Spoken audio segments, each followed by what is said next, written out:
Então ninguém precisa ficar tímido, ninguém precisa se preocupar. A gente vai tentar fazer uma ordem só para as pessoas responderem, para cada um poder falar uma vez. Tomara que a gente tenha esse problema de muita gente querendo falar. E para vocês ficarem à vontade também para saber que isso é um conjunto aí, um esforço conjunto, tá? Queria pedir também para vocês, quando a gente apresentar o exercício e cada um for dar a sua opinião e tudo mais, algumas regras do jogo aqui, tá? Primeira regra para todos: não citem julgados nas respostas, tá? Podem utilizar o texto legal, mas quanto mais possível ser conceitual a resposta, individual, melhor, tá? Mas sem julgados, por favor. Por quê?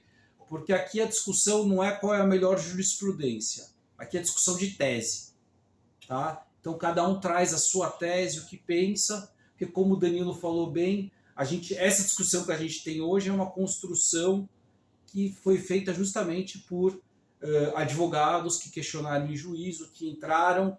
Então a nossa ideia aqui é justamente fazer o mesmo exercício com vocês para poder cada um ter construir o seu entendimento, o seu conceito, tá bom? Vamos lá, eu vou compartilhar a tela aqui agora para começar com... Boa.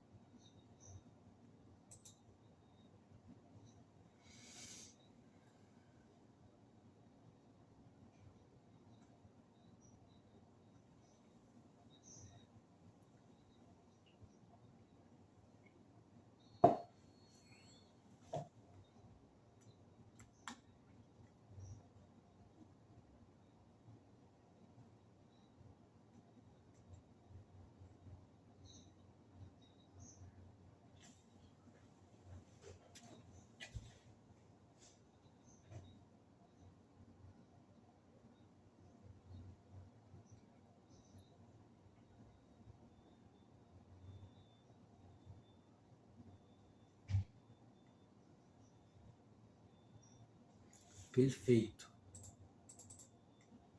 Deixa eu só colocar aqui em tela inteira para vocês poderem, né, ter uma experiência melhor visualizando aqui a apresentação.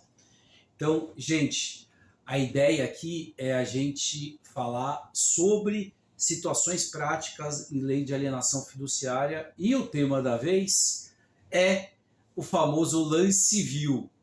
Quem gosta de lance civil, quem já perdeu o sono por causa de lance civil e alienação fiduciária de bens imóveis, está a sua chance de reviver esse momento e entrar aqui na discussão conosco, tá bom?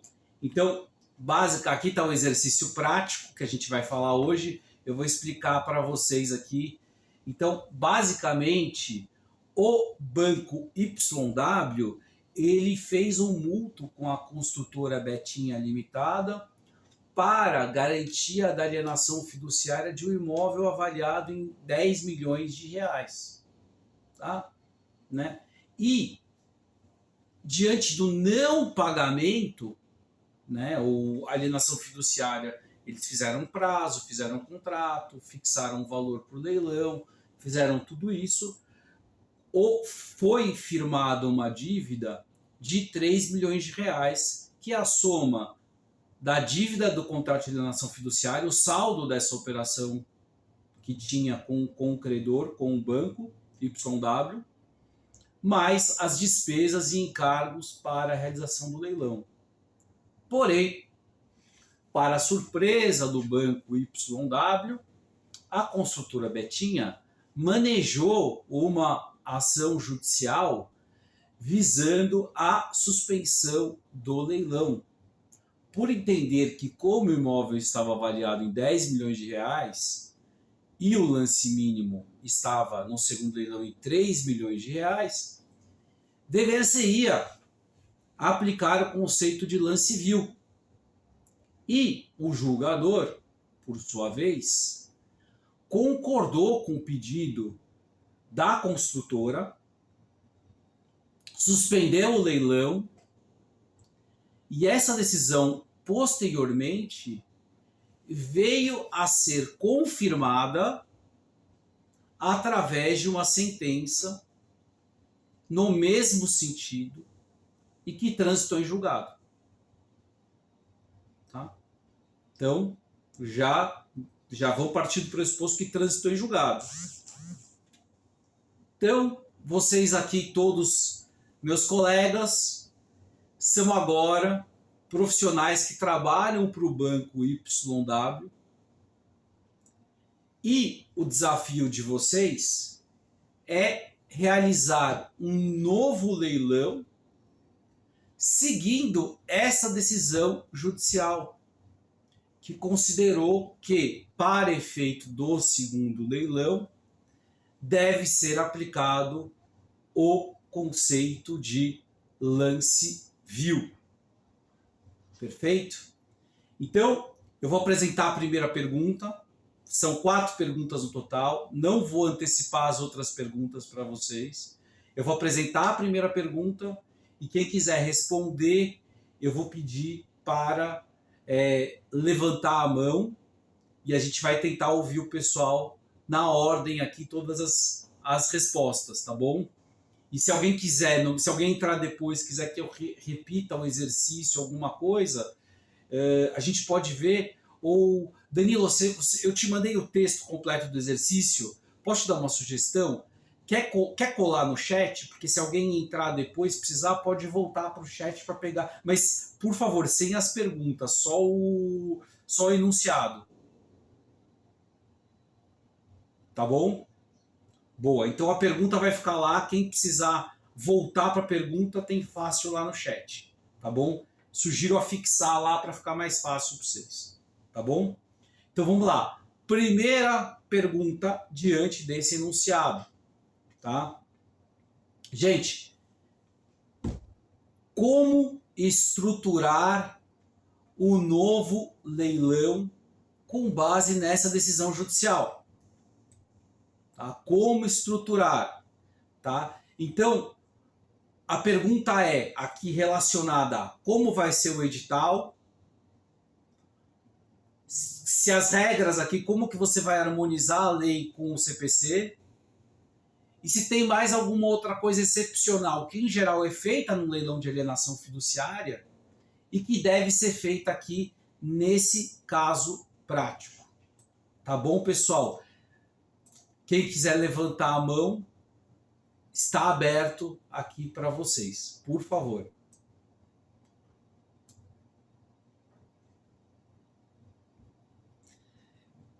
Se ninguém levantar a mão, eu vou escolher alguém, gente.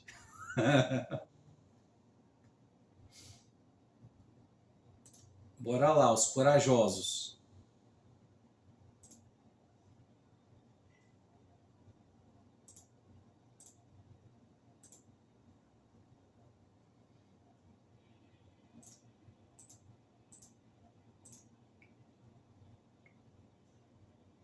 Danilo, vamos contar até 10. Vamos lá. Bora. Primeira pergunta. Vamos lá. Não, gente, vamos lá. Coragem, vamos lá. Como que a gente vai estruturar esse novo leilão? Tá? Com base no CPC. Então, aí, como a gente vai harmonizar... Tem várias camadas essa pergunta. A gente vai harmonizar o edital da alienação fiduciária com as regras do CPC? Se sim, quais regras? Vai alterar algum outro requisito do edital na estruturação? E se tem que ser feito algum trâmite excepcional que não seria feito no leilão normal da alienação fiduciária. Tá? Fiz a pergunta. Eu acho que o Paulo tá super afim de responder essa, hein? O que você acha, Danilo? Né? Então, verdade. Então, Paulo, você vai abrir aqui a discussão. Bora. Você foi sorteado. Sabe sim, bora. Abre aí a câmera. Vamos lá. Fala, gente.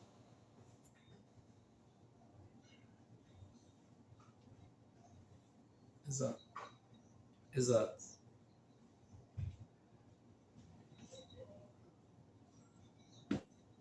exato. Boa.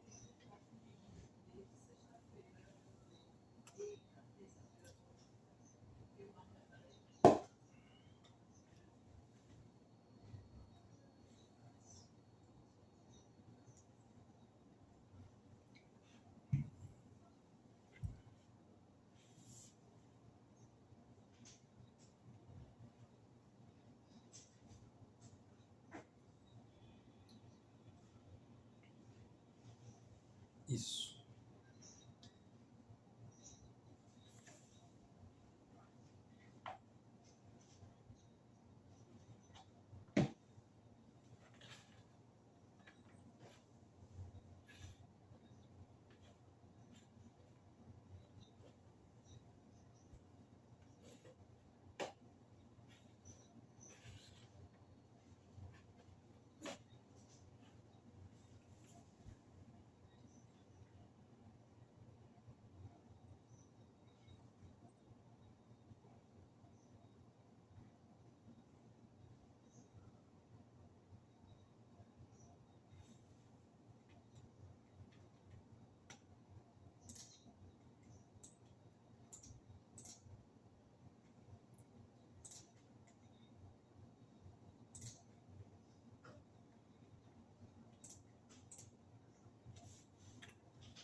Uhum.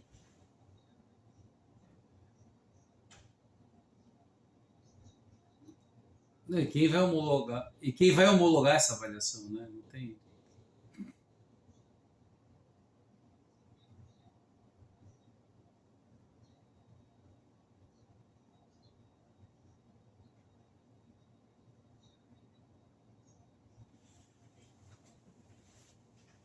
né?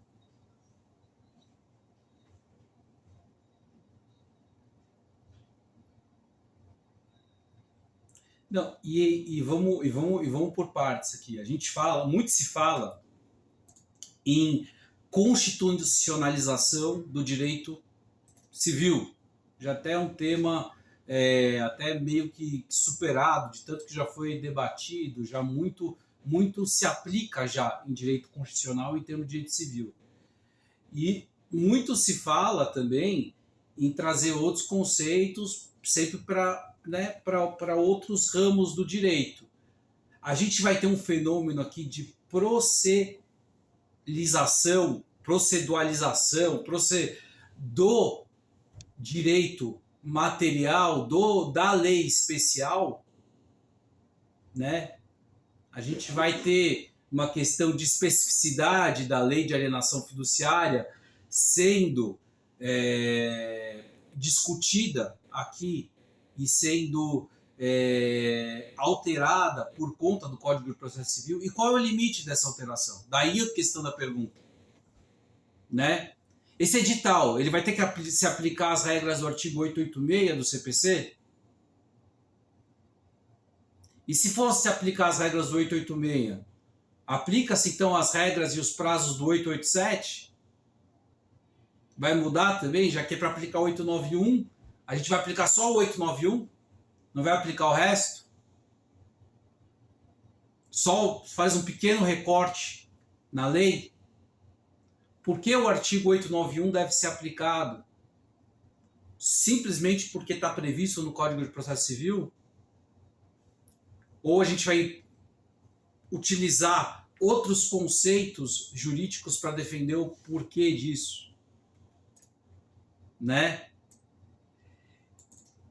E aí eu concordo com a doutora Aline. Os julgados... Por que a gente pediu para não trazer os julgados, doutora Aline? Adorei essa colocação sua. Justamente por isso. Porque os julgados já estão tratando essa matéria por caso a caso. Sem, né, por atipicidade. sem discutir, não tem um tema geral para discutir isso, não tem, né, ainda não tem um tema no STJ especificamente em relação a lance civil, não tem regras de como isso vai ser feito. Então daí a necessidade da gente aqui discutir. Se isso vai acontecer, maravilha, vamos abraçar então esse conceito, vamos partir do pressuposto que a gente tem que se apoiar, que isso tem que ser refeito. Né? E Paulo, eu percebi que você fugiu aí, que você está se escondendo. Né? Gente, eu conheço o Dr. Paulo já há um bom tempo, por isso que eu tô usando ele aqui de exemplo, aí, de cobaia, mas tranquilo, ninguém aqui é obrigado a falar. Inclusive, né, eu e o Danilo estamos prontos aí para trazer o tema. A ideia é que, se vocês quiserem também falar, eu acho que vai trazer uma dinâmica maior. Então a pergunta é essa: como que a gente vai compatibilizar as regras da alienação fiduciária com o CPC? Precisa? De repente alguém vai levantar a mão e falar que não, aplica só o artigo 891 do CPC e tá bom. E como vai aplicar o 891 do CPC? Também tem esse conceito. Né? O que vai colocar no edital? Então, por isso que eu queria trazer a pergunta para vocês, queria saber a opinião de vocês em relação a isso, né? Para poder levantar a bola aqui e a gente poder discutir. Paulo, certeza que você não vai falar? Oi, fala. Claro, não tem problema, não tem problema, manda bala, por favor.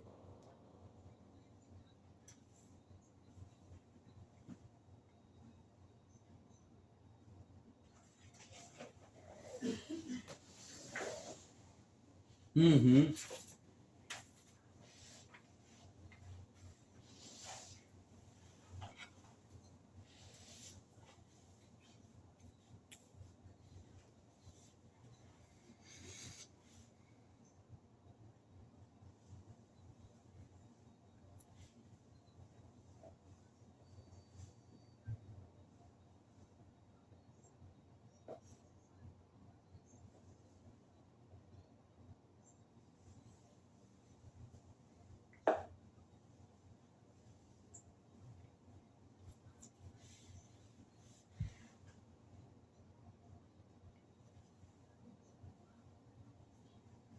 Perfeito. Então você misturaria o julgado com as regras da lei de alienação fiduciária e por perfeito. E os prazos da lei de alienação fiduciária também.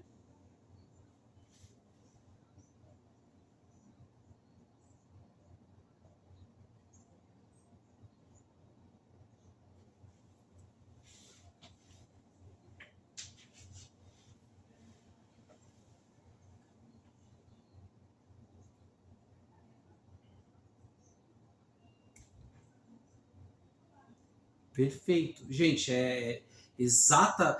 Ó, o Paulo vai concordando, boa. É exatamente isso que é a mesma postura que a gente está buscando de todo mundo aqui. Cada um dê sua opinião e o porquê. Perfeito, perfeito. Eu acho que esse é o conceito, tá?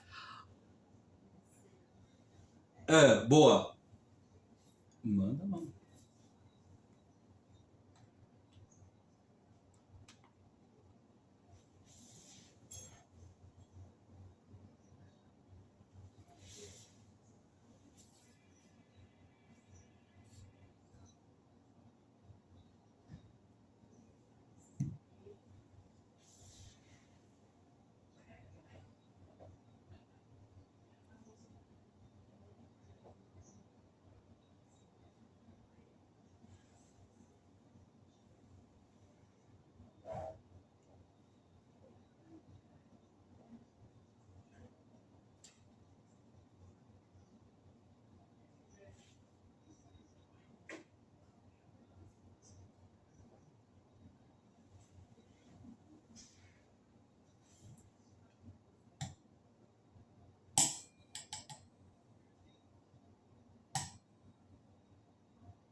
sim,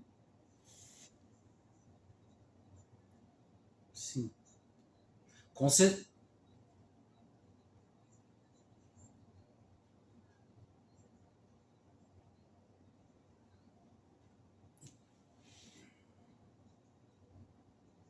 com certeza, né? O famoso tudo isso, o tempo para executar o crédito, tudo isso influi no que o pessoal chama de spread bancário. E o spread bancário também tem o lucro do banco que varia. Conforme for diminui o risco, mais gente quer operar, diminui o risco, aumenta a competitividade, diminui os juros, né? Que é um cenário que a gente recentemente teve também, que muitas vezes, antigamente, os juros do financiamento imobiliário estava sempre acima da Selic, né? No começo, lá nos idos de 2008, 2009 e tal. Hoje em dia já a gente já tem um movimento que muitas vezes está abaixo da Selic, né? E isso é como funciona a aplicação do spread bancário. Gente, alguém quer fazer. Perfeito, doutora Aline. Alguém quer fazer mais alguma colocação em cima? Eu vou problematizar ainda se ninguém quiser colocar mais nada, mas alguém quer colocar mais alguma coisa? Quer aproveitar e responder também? Boa, boa.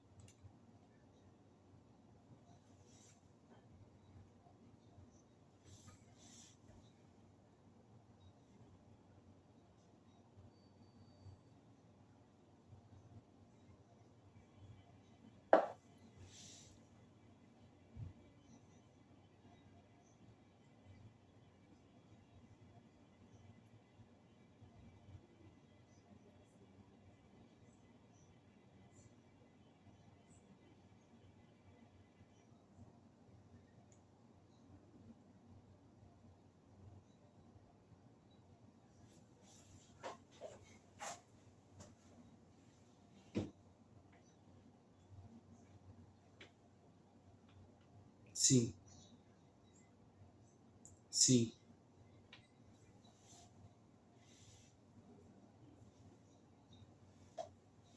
Do lance civil, com certeza.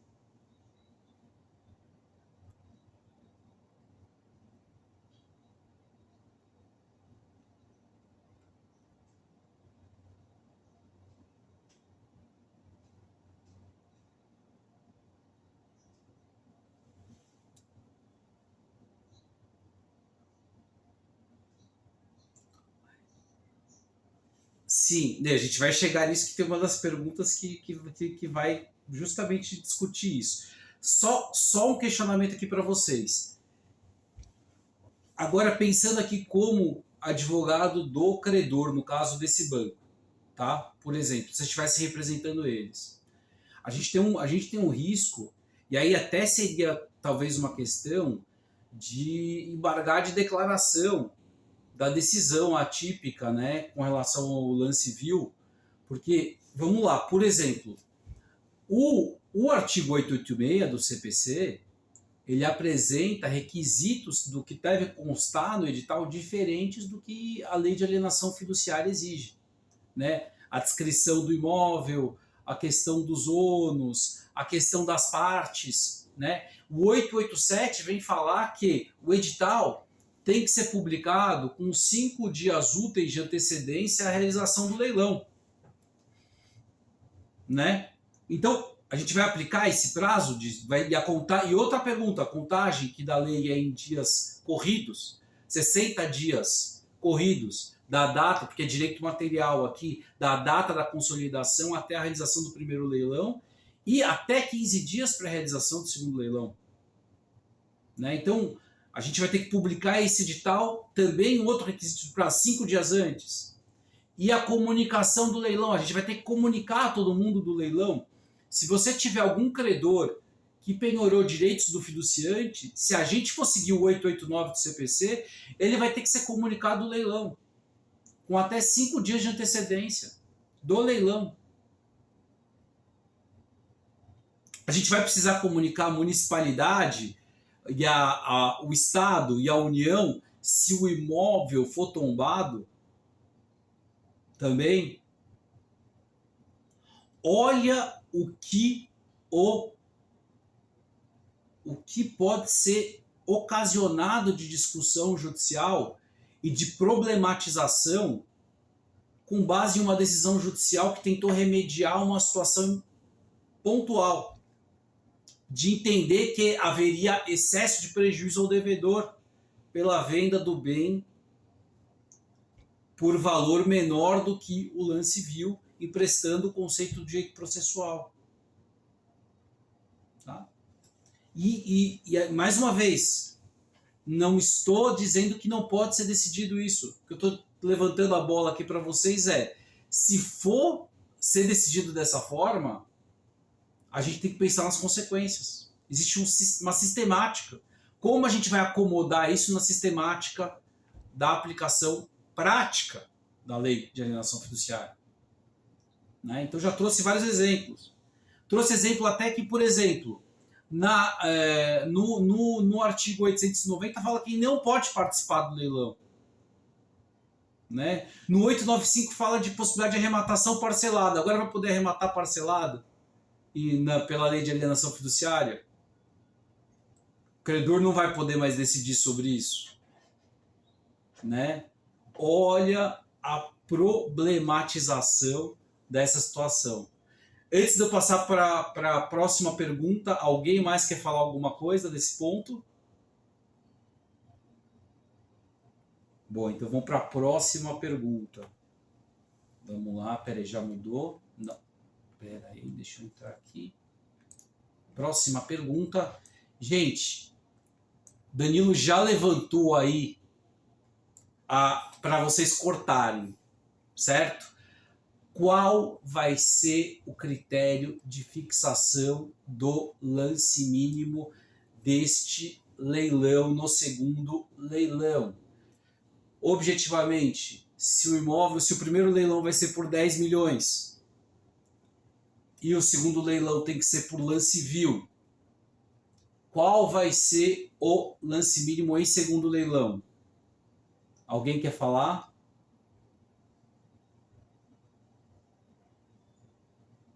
Se alguém quiser só escrever no chat, também pode escrever. Lá tudo dá chance. Boa. Não, fica tranquilo.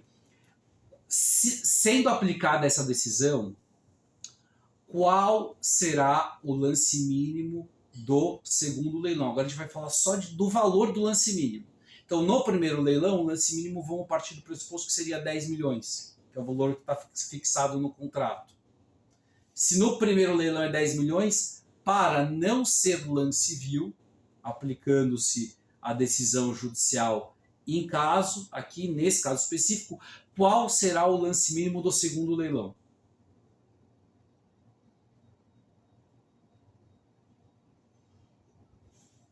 Boa!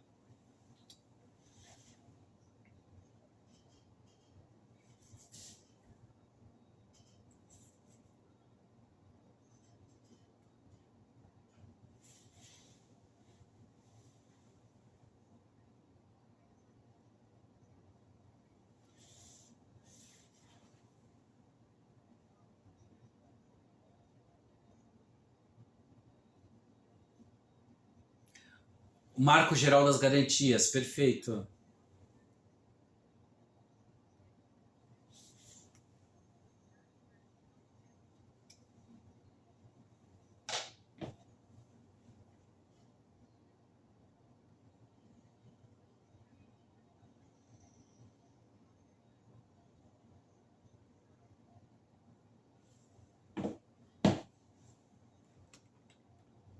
Perfeito, ó, né? Foi bem citado aqui.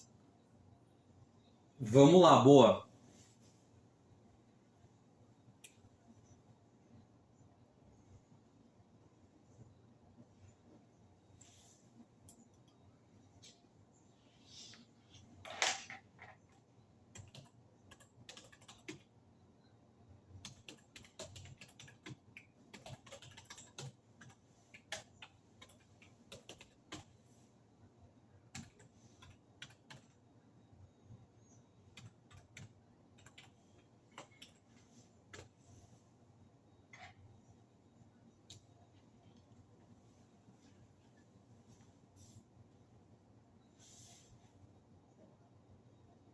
Perfeito, perfeito.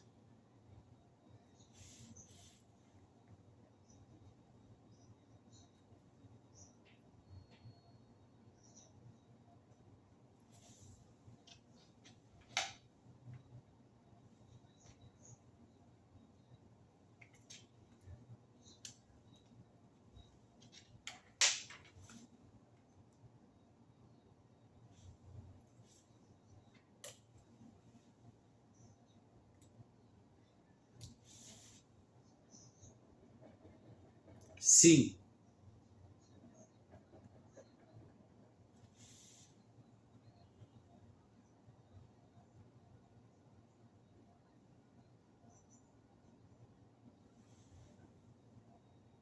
De,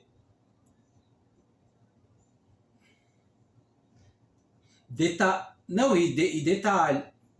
Não, é perfeito esse exemplo que você deu, porque é o seguinte: a lei não prevê punição por descumprimento do prazo de 60 dias hoje ou 30 dias antes da alteração da lei, né? Não prevê, não tem uma punição, não tem uma sanção. Né? Então o cartório inventou uma sanção não prevista em lei.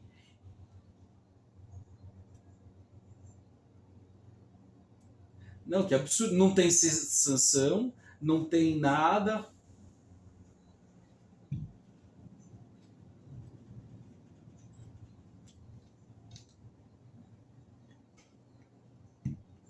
Aham.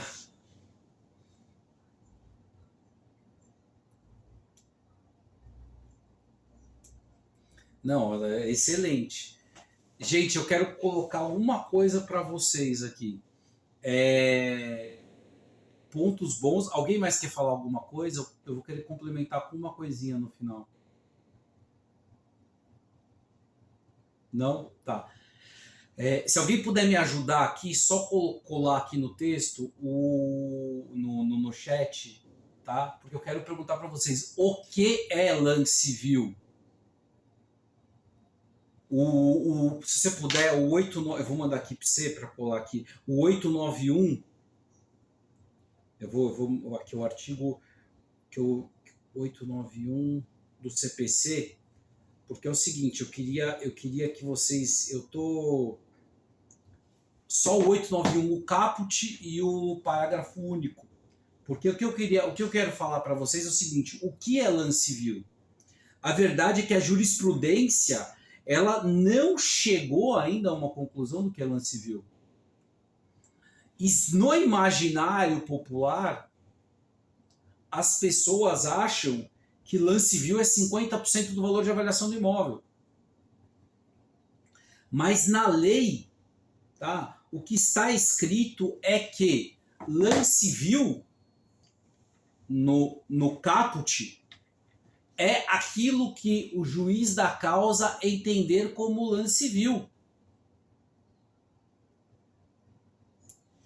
Portanto, existem julgados nesse sentido, tá? Isso não está pacificado, não tem tema sobre isso. Por isso que, mais uma vez, eu não estou trazendo julgados aqui, porque a ideia aqui é a gente justamente discutir. Não existe um julgado dizendo lance civil é 50%. Existem julgados dizendo, em relação a este caso, aplicar-se-á 50% como conceito de lance civil. Então, o primeiro ponto que foi levantado é qual é a avaliação que deve ser aplicada no caso. Já levantou a bola aqui, o Danilo e a Aline depois apontou muito bem. Tá? E a Cíntia falou muito bem aqui. Porque todo mundo fala, é 50%, é 50%, vamos aplicar o conceito de lance civil que tem. Porque o que acontece? O parágrafo único do CPC, do 891 do CPC, ele fala que vai ser 50% se o magistrado não fixar um critério de lance civil. E depois vai falar que é 80%, aí muda também para 80%, se tiver tal, mas aí não é que aí a gente já sai do lance civil. Então, antes de mais nada, para fixar o valor do segundo leilão, a gente precisa entender qual que é a avaliação e qual é o conceito de lance civil que a gente vai aplicar para esse caso prático.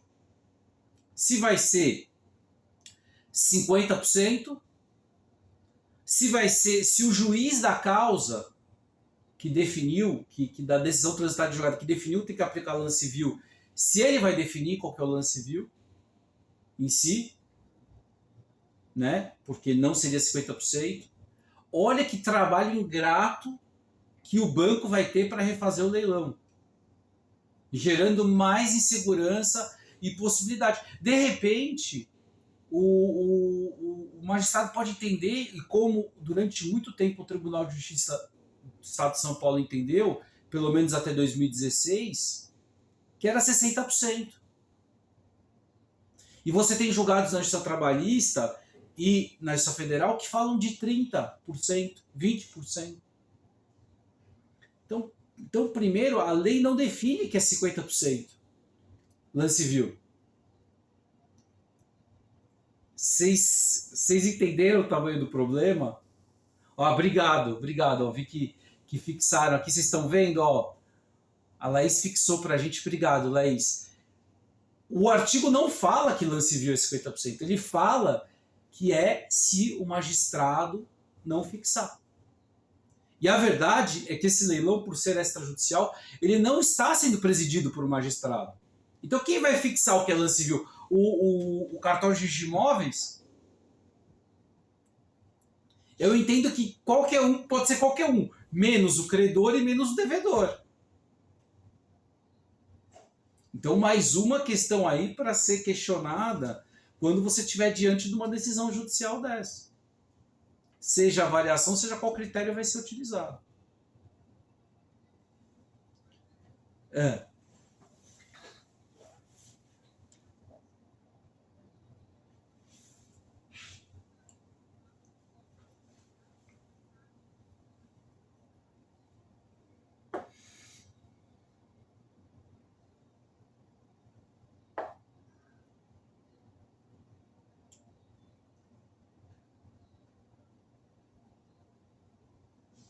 Esse é o próximo exercício. Mas vamos lá, não, mas digamos que ela tem um valor maior. Vamos partir dessa premissa, que seja mais do que 10 milhões.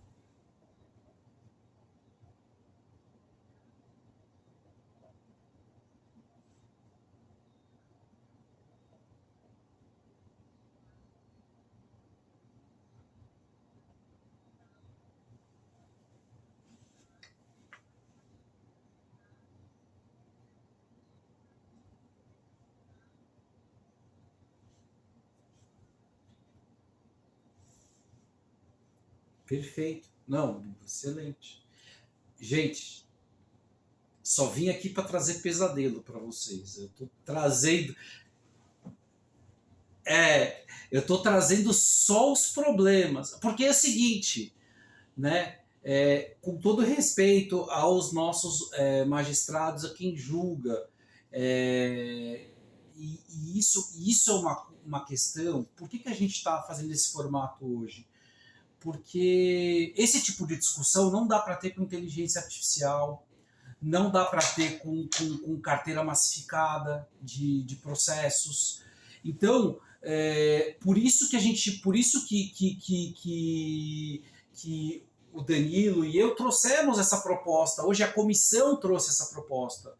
Porque, imagina, se um juiz julga uma ação como essa com inteligência artificial, será que ele vai conseguir trazer uma resposta efetiva para todas essas perguntas que a gente está trazendo aqui?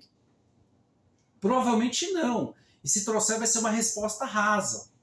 Então, a primeira crítica aqui, e aí isso aí para mim fica, é como têm sido tomadas as decisões judiciais. E o perigo de você tomar uma decisão judicial casuística, com base em um caso prático, e isso se estender e contaminar o sistema inteiro, o risco sistêmico de uma decisão judicial, né? Bora lá para a próxima pergunta. Vamos lá, deixa eu só olhar aqui a pergunta. Gente, próxima pergunta. E o direito de preferência? Porque o direito de preferência não vai sumir, né? O direito de preferência persiste. Com a mudança que teve em 2017, hoje o devedor fiduciante ele tem o direito de exercer o direito de preferência. E aí eu vou trazer uma crítica que eu sempre trago a esse conceito. O nome foi muito mal escolhido. Porque o nome direito de preferência induz a todos a confundir com o direito de preferência que existe na lei de inquilinato e outras legislações similares. Aqui não deveria, na minha opinião, ser chamado de direito de preferência, deveria ser chamado de direito de recompra. Né? Qual é a condição que o devedor, que teve o imóvel dele com a consolidação da propriedade, que ele vai poder recomprar esse ativo dentro do leilão, que a lei dá essa última chance para ele recomprar e sanar. Tá? E antes que alguém diga aqui que isso não é comum, isso é extremamente comum na prática, o devedor exercer o direito de preferência. Tá? Vocês têm que lembrar que a gente está no Brasil. E o brasileiro sempre deixa tudo para a última hora. E muita gente, né, entra em inadimplência, tem dificuldade, vai empurrando o problema, ou está impedido de resolver o problema no momento. Né? Não vou adentrar o mérito. Mas quando chega a hora de exercer a preferência, para evitar perder o imóvel, e aí é outro conceito que as pessoas têm, que a pessoa está perdendo o imóvel quando vai para leilão, que aí também é um outro tema para discutir. Eu acho que eu traria até um psicólogo aqui para conversar conosco, para discutir se está perdendo mesmo, não está perdendo, se é dele ou não. Dá para fazer até um painel, a psicologia do leilão de alienação fiduciária. Tá? Só uma viagem aqui. Então, como que vai ser o exercício de preferência aqui? Ele pode recomprar o imóvel. Alguém quer falar?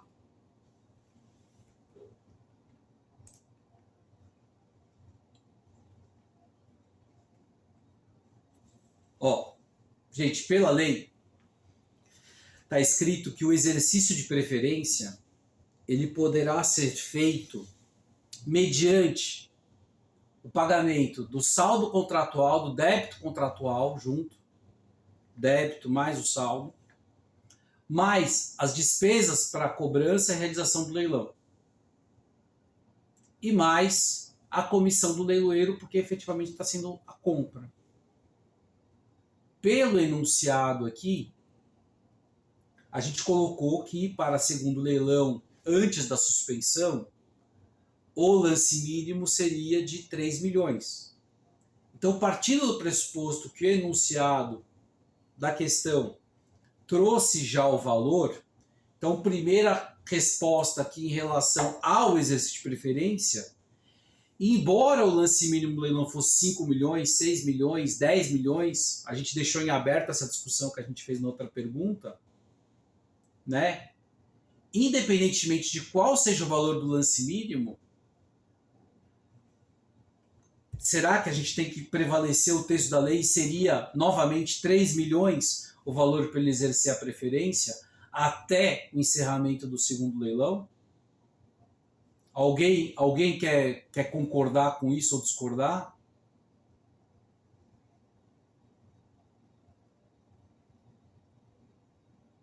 Porque se a gente for seguir o texto da lei, a princípio seria isso.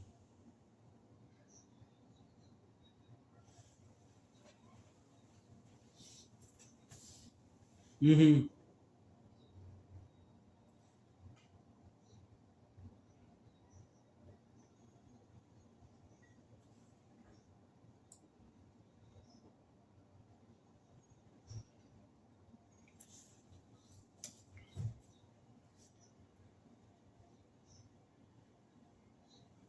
Maravilha. Ah,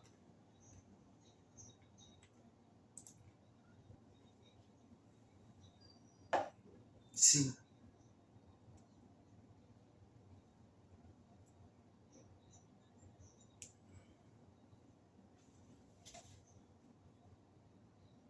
Perfeito, perfeito. E outra coisa, gente. E os prazos? Fica mantido o prazo da lei, então? Fica mantida a questão da notificação, ele tem que ser notificado do leilão e do direito para exercer o direito de preferência. E ele também, o valor. Então, a gente está chegando à conclusão aqui que tem que ser mantido esse valor de 3 milhões, que era no outro. Talvez vai ter alguma correçãozinha para refazer o leilão, como a Aline já falou do caso prático que ela teve lá no passado, que quando foi refazer ficou maior, provavelmente aconteceria isso, mas sem entrar nessa minúcia aí, né? Então seria o valor para o direito de exercer a preferência, tá? E aqui, ó, obrigado, ó, a Laís colocou aqui também o 27, 2, acho que é o 27.2b aqui também, muito bom, com a questão de como seria o cálculo para o exercício de preferência. Então, embora o lance mínimo leilão seja 5 milhões, o devedor vai ser comunicado que ele tem até o encerramento. Gente, essa frase, esse texto, encerramento do segundo leilão, dá tanta margem para confusão na hora do exercício de preferência. Não tem essa pergunta no exercício, mas só para trazer mais pesadelo para vocês, tá bom? E se o imóvel for arrematado no primeiro leilão? O devedor pode exercer o direito de preferência até o encerramento do segundo leilão ou morre aí o direito de preferência dele?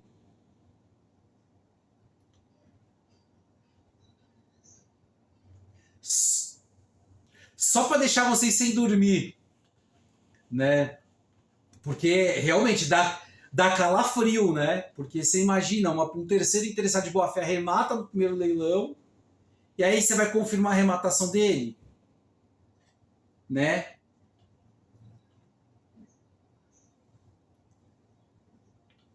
Não, mas se acabou, às vezes vale a pena. Não, às vezes o cara pagou lá os 10 milhões, pagou, nesse caso aqui, pagou 12, pagou 13, pagou o valor que seja de avaliação.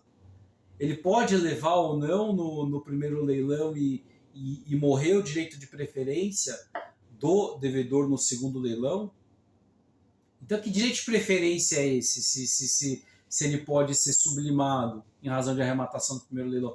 Isso, gente, que eu não trouxe nenhum caso prático aqui que pode acontecer de quando o valor do primeiro leilão é menor do que o segundo. Que isso pode acontecer na prática. O porquê isso acontece, caso prático, só para a gente não desviar um pouquinho da pergunta de hoje, a gente não vai se aprofundar. Mas então está a questão aqui. Então, se o valor para exercício de preferência é o valor do débito, agora a gente vai trazer uma outra pergunta que vai complicar ainda mais a vida de vocês. Espera aí. Boa.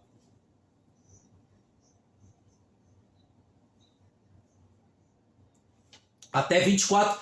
Até 24. Isso foi até 2002, eu acho, alguma coisa assim, que mudou depois.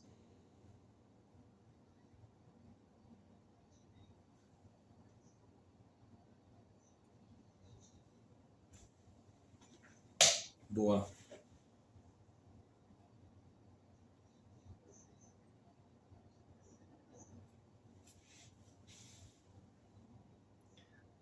Excelente, voltou para a pergunta anterior. Qual seria o processo para exercício de preferência? Vamos respeitar o prazo do CPC, né? Artigo 903, né? Do CPC, 901 até o 903 do CPC. Vai ser assinatura do auto de arrematação? Perfeito. Ou vai prevalecer o segundo leilão?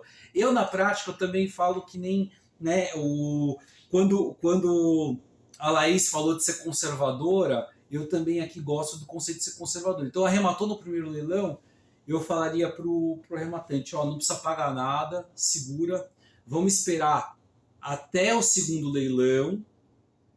Chegou no segundo leilão, não houve exercício de preferência, aí sim que você paga e a gente convalida a sua arrematação diante do não exercício do direito de preferência. Tá? Se você quiser ser conservador, eu faria isso, né? Que é uma saída. Mas imagina, você arrematou o imóvel já, e aí você tem que ficar esperando para ver se a pessoa vai exercer a preferência, e você perde o imóvel depois porque a pessoa exerceu a preferência. Né? Complexa a situação aqui, complexa. Vamos para a próxima pergunta, gente. Agora, a próxima pergunta é: e o valor do sobejo? Se a dívida é de 3 milhões, né? Aqui no segundo leilão, 3 milhões, digamos que foi mantido. Como funcionará o sobejo aqui? Alguém quer responder?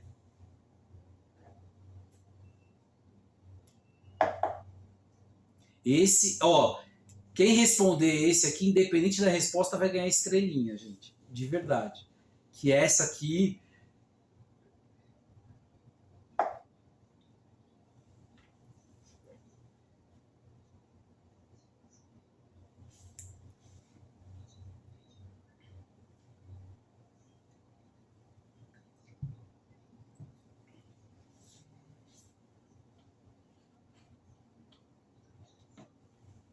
Uhum.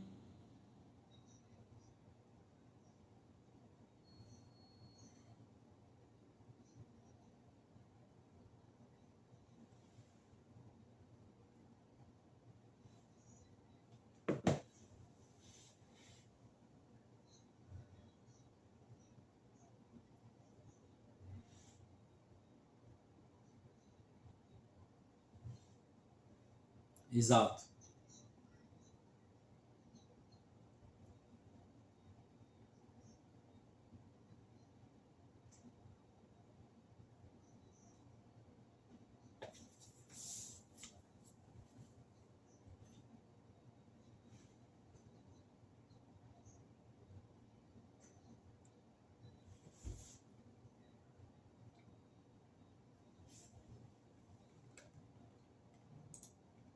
Sim.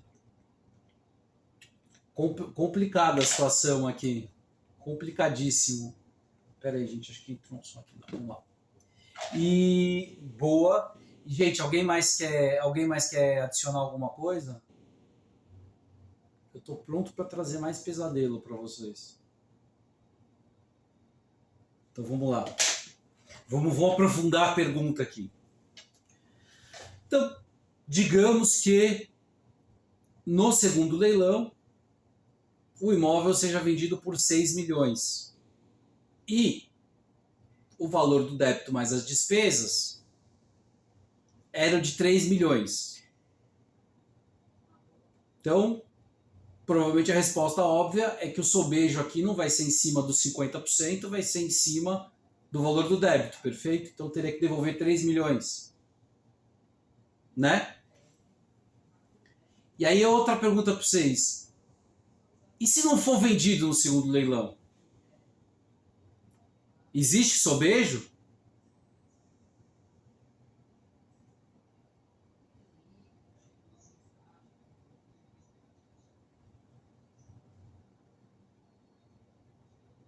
Que ele quiser.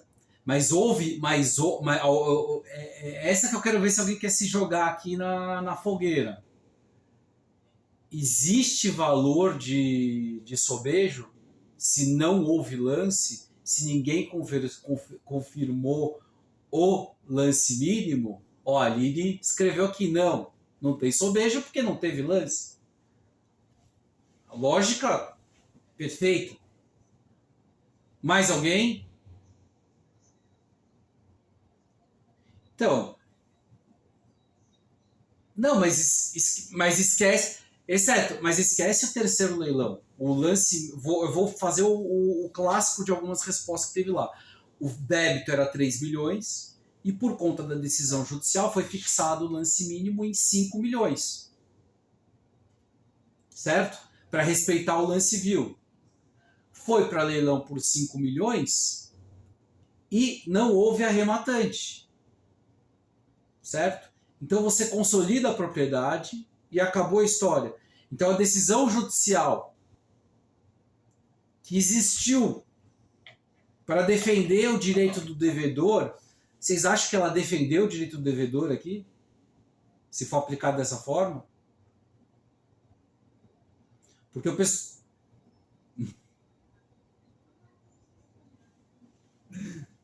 né? Porque...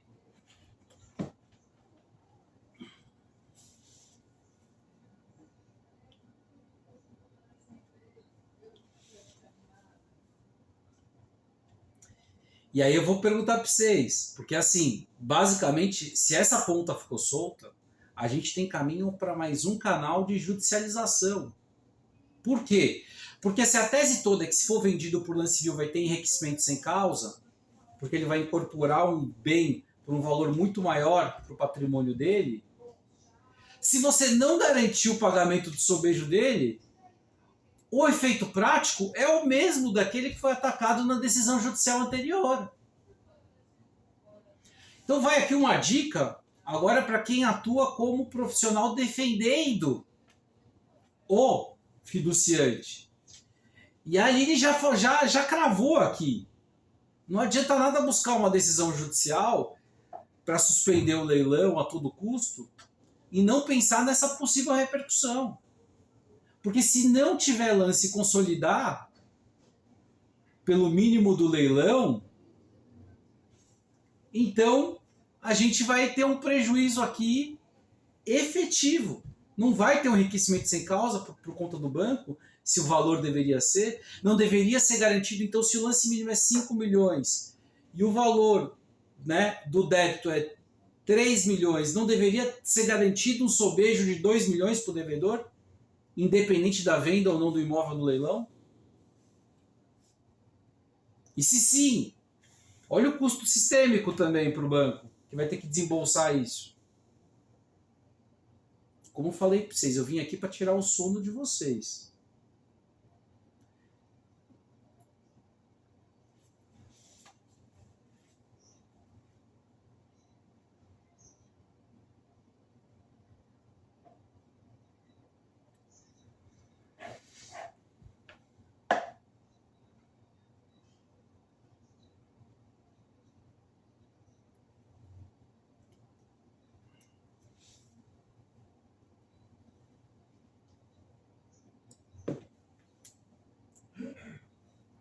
Sim.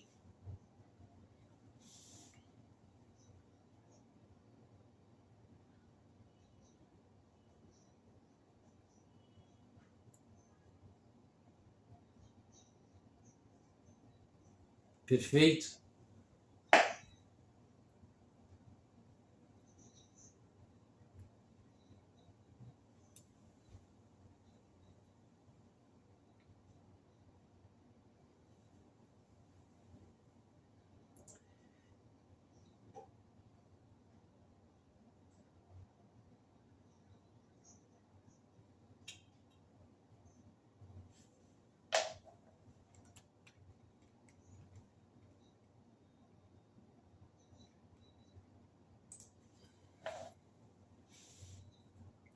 Sim.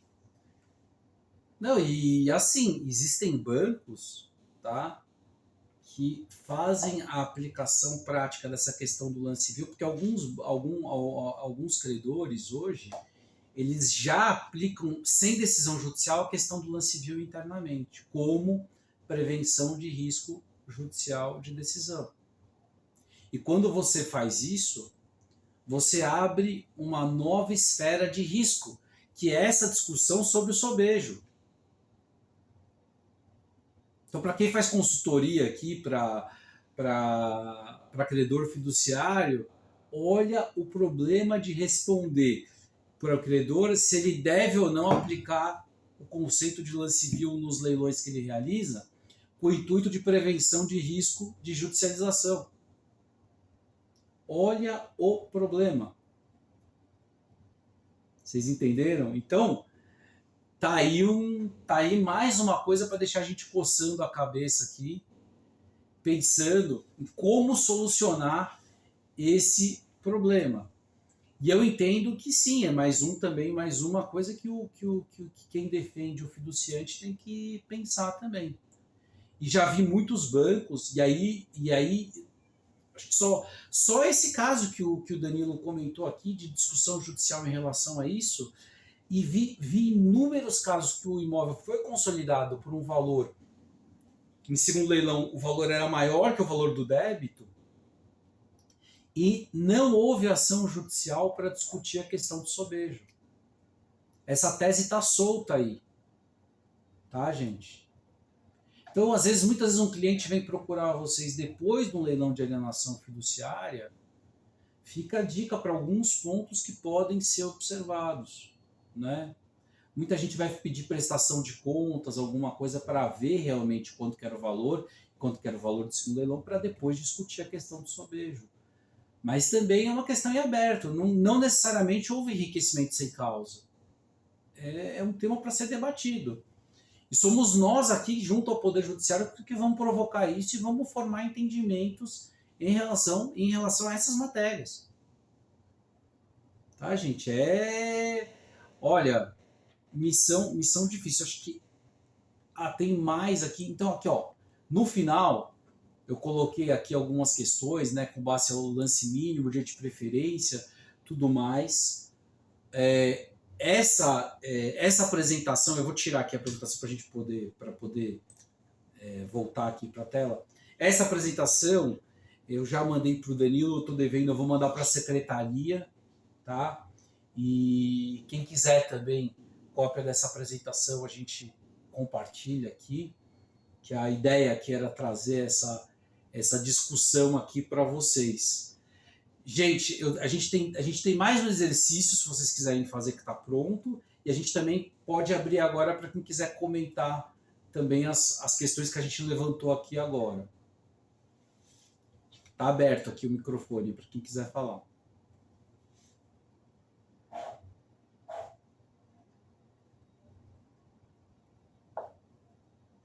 Por enquanto não. Tá bom. Gente, só problema, né? Só problema aqui para vocês pensarem. Então vamos pensar, se for aplicar o lance civil, com base em qual valor de avaliação é aplicado? Com base em que o lance civil é 50%? É outro valor a ser fixado, né? Como vai funcionar o direito de preferência? Qual o prazo para esse direito de preferência? Qual é o prazo desse edital? A gente deve adotar os conceitos do Código do Processo Civil para o exercício de preferência. Olha todos os problemas que vêm junto com o conceito de lance civil na alienação fiduciária. E aí agora sim, a gente joga nessa salada aqui de frutas a questão dos julgados para a gente refletir mais ainda sobre o assunto.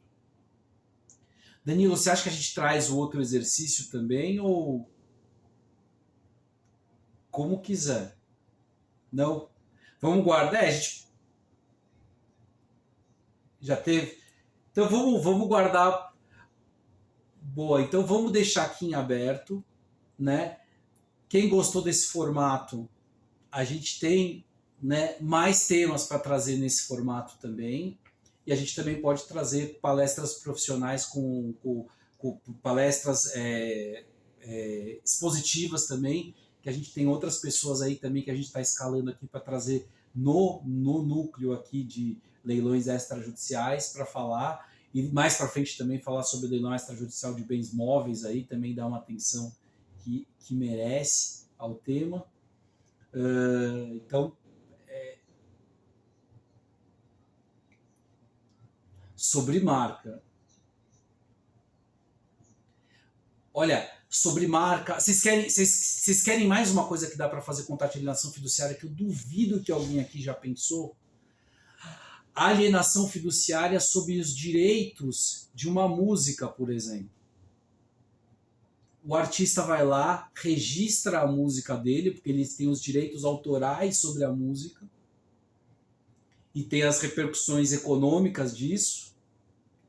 Imagina se a pessoa faz uma operação financeira com esses direitos. Por exemplo, o Roberto Carlos, que é né, que tem músicas aí que... Quanto vale uma música do Roberto Carlos? Uma produção cultural do Roberto Carlos, por exemplo. para falar de um exemplo clássico, né, sem entrar nos cantores, artistas mais recentes. Então, tema bom aí para gente discutir. Pessoal, Danilo, sobre as perguntas, então era isso que eu tinha para falar.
Pessoal, obrigado. Então, acho que eu queria só finalizar, já agradecer a comissão, já agradecer o presidente, agradecer o Danilo, que foi um excelente companheiro aqui, nosso vice-presidente, e queria agradecer a todos vocês, tanto os que participaram e os que não participaram, tá tudo bem, gente.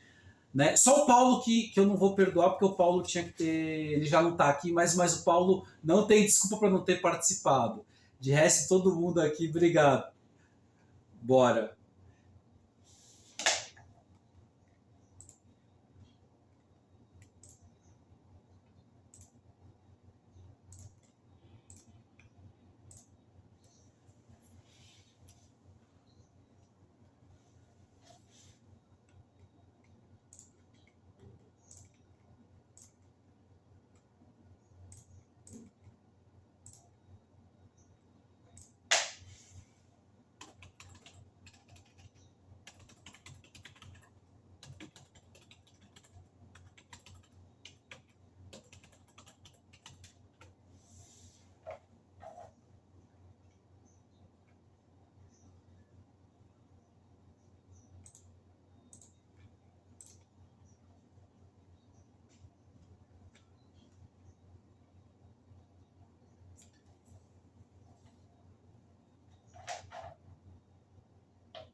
E para aqueles que não são só advogados, além são outras coisas, como eu que atuo em empresa de leilão, sejam apoiadores desse evento também. Faz toda a diferença. Quem puder apoiar esse evento cultural também está aqui super validado. É uma forma muito positiva, tanto de expor a marca, como de incentivar cada vez mais a OAB a ter produção de conteúdo válido aí para a gente ajudar o mercado.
Feito, feito. Bom dia para todos, bom retorno de feriado.